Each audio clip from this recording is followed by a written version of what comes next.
오늘 로마서 13장 1절로 7절의 말씀은 여러 가지 논란이 있는 말씀입니다.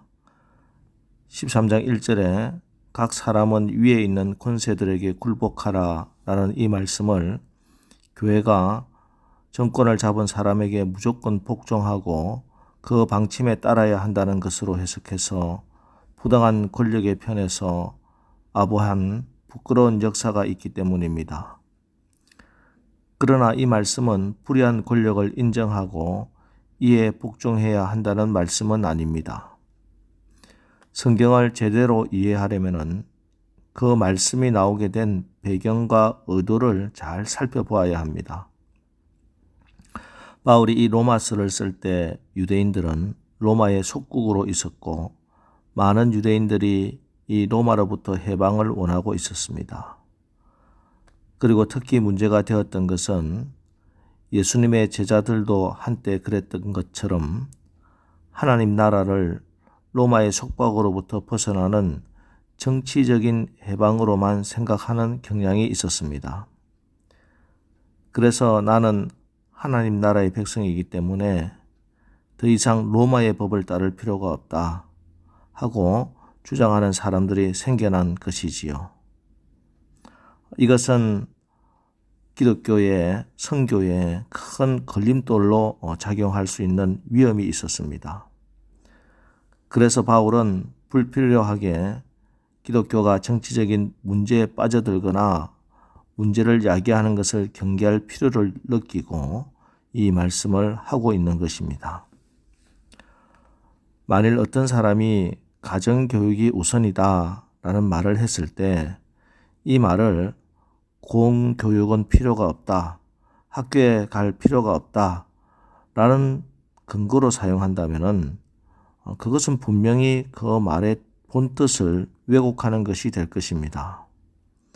그렇기 때문에 이 로마서 13장 말씀이 결코 불의한 정권과 악에게 굴복하라는 말씀이 아닙니다. 교회는 세상 정치와 무관하고 세상 권력자들이 어떻게 정치를 하든지 두 눈 꼭 감고 있으라는 말씀도 아닙니다.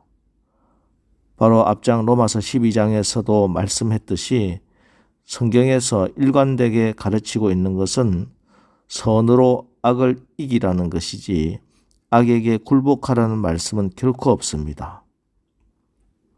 그래서 여기서 우리가 알아야 하는 사실은 이 세상의 권세도 하나님께서 주관하시고 이 세상의 권세자들도 하나님이 세우시고 하나님이 폐하신다는 그 사실입니다.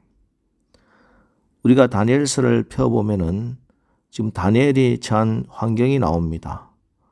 바벨론 왕 느부갓네살이 군대를 이끌고 예루살렘을 침략해서 유다의 왕족들을 포로로 잡아가는데 이때가 제1차 포로기입니다. 이때 다니엘과 그의 세 친구도 포로가 되어 바벨론으로 끌려갔습니다. 바벨론이라고 하는 이방 땅, 그리고 그곳을 다스리는 눈에 보이는 왕은 느부갓네살 왕, 다니엘과 세 친구의 신부는 식민지 국가의 포로, 이게 다니엘이 처한 객관적인 환경입니다. 자, 그러나 그 이후에 다니엘서에서 기록된 바벨론에서 일어났던 그 모든 사건을 통해서 증거되고 있는 것이 무엇입니까? 바로 다니엘과 세 친구들이 나라를 잃고 바벨론의 포로가 된 것이 사실이고 현실인 것과 마찬가지로, 아니 더 분명한 사실은 우리 하나님은 이스라엘의 주관자이실 뿐만 아니라 바벨론에서도 주인이라는 사실입니다. 우리 하나님은 교회 안에서만 하나님이 아니라 이 세상에서도 왕이십니다. 하나님은 교회만 다스리는 것이 아니라 이 세상도 하나님이 통치하시고 이 세상을 하나님이 심판하십니다. 그렇기 때문에 우리 하나님은 바벨론에서도 우리를 만나주시고 바벨론 같은 끔찍한 곳에서도 하늘 문이 열리는 기도를 들으시는 아버지가 되시는 것입니다. 많은 기독교인들이 우리의 신앙이 국가나 사회와 연관이 없다고 세상과 분리시키는 것이 영적이고 경건한 것이라고 착각합니다. 그러나 이것은 아주 잘못된 생각입니다.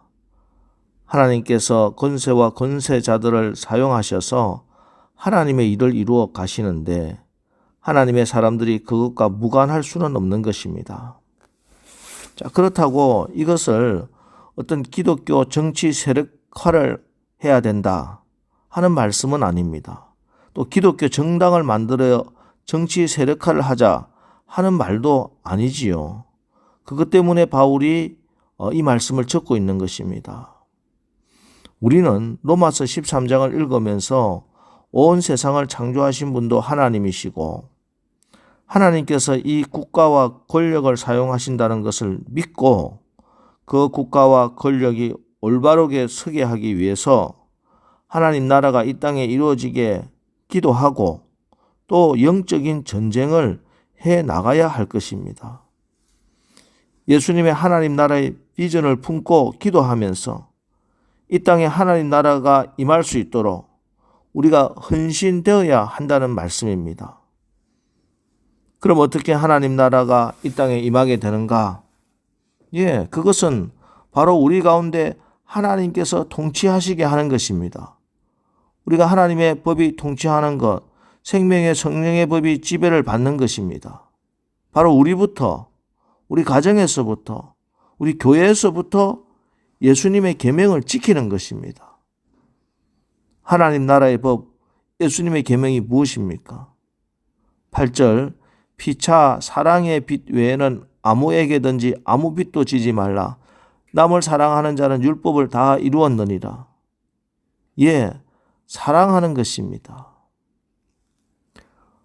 오늘날 인류의 문제, 온 세계의 문제는 사랑의 홍수 속에 진정한 사랑이 없다는 것입니다. 지금 지구촌의 문제는 경제적 문제, 군사적 문제, 자원의 문제가 아닙니다. 근본적으로는 사랑이 고갈된 것, 그것이 문제입니다. 우리 사회에서 일어나고 있는 온갖 문제는 모두 사랑이 메말라 생긴 문제들입니다. 심지어 가정도, 교회도 사랑이 메마른 것, 그것이 문제입니다. 한 율법사가 예수님을 시험해서 묻습니다. 선생님, 율법 중에서 어느 계명이 크니까? 이에 예수께서 말씀하십니다. 내 마음을 다하고 목숨을 다하고 뜻을 다하여 주 너의 하나님을 사랑하라 하셨으니 이것이 크고 첫째 되는 계명이요 둘째는 그와 같으니 내 이웃을 내 자신과 같이 사랑하라 하셨으니 이 두 계명이 온 율법과 선지자의 강령이니라 하고 명확하게 대답하셨습니다.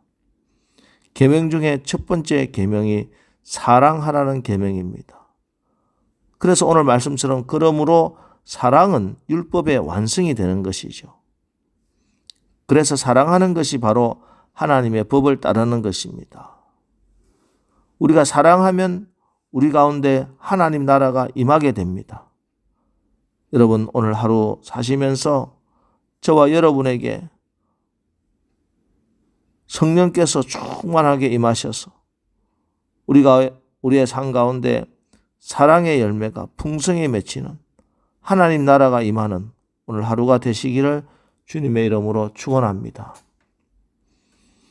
그리고 또 하나 성령의 지배를 받아서 거룩함을 이루며 살아가는 것입니다. 어둠의 일을 벗고 빛의 갑옷을 입는 것입니다.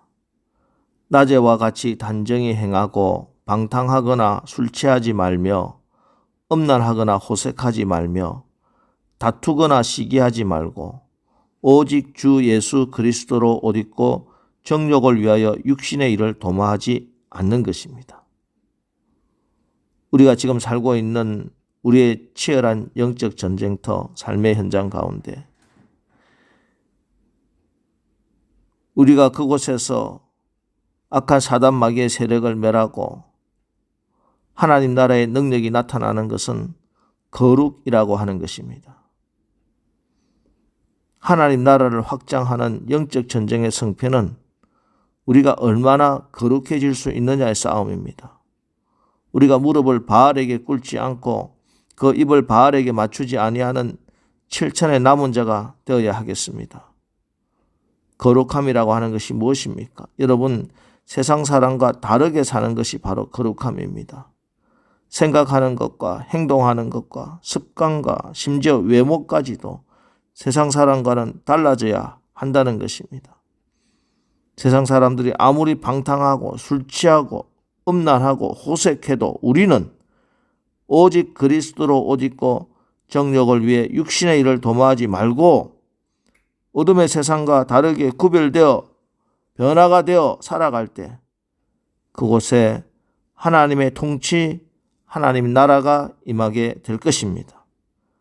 이제 오늘 하루도 성령의 지배를 받아 서로 사랑하시고 거룩한 삶을 살아내어서 하나님 나라를 이루며 증거하는 삶을 사는 저와 여러분 다 되시기를 주님의 이름으로 축원합니다. 기도하겠습니다.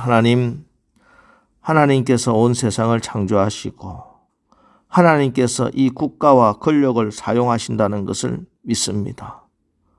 우리가 이 땅에 국가와 권력이 올바르게 서게 하나님 나라가 이 땅에 이루어지게 더욱더 나라와 민족을 위해서 기도하게 하시고 또 영적 전쟁을 해나갈 수 있도록 하옵소서. 이를 위해서 우리가 서로 사랑하게 하시고 사랑의 목사, 사랑의 집사, 사랑의 권사, 사랑의 장로, 사랑의 성도가 될 수 있도록 성령으로 예수로 충만하게 하옵소서. 오직 성령의 지배를 받아서 예수의 빛으로 거룩하여져서 우리가 어둠의 일을 벗고 빛의 갑옷을 입게 하옵소서. 예수님의 이름으로 축복하며 기도합니다. 아멘. 이제 오늘 하루도 모든 세상의 주인이시고 주권자이시고 운행자 되시는 우리 하나님의 손에 붙들려 이 땅에 하나님 나라를 이루며 살아가게 하옵소서.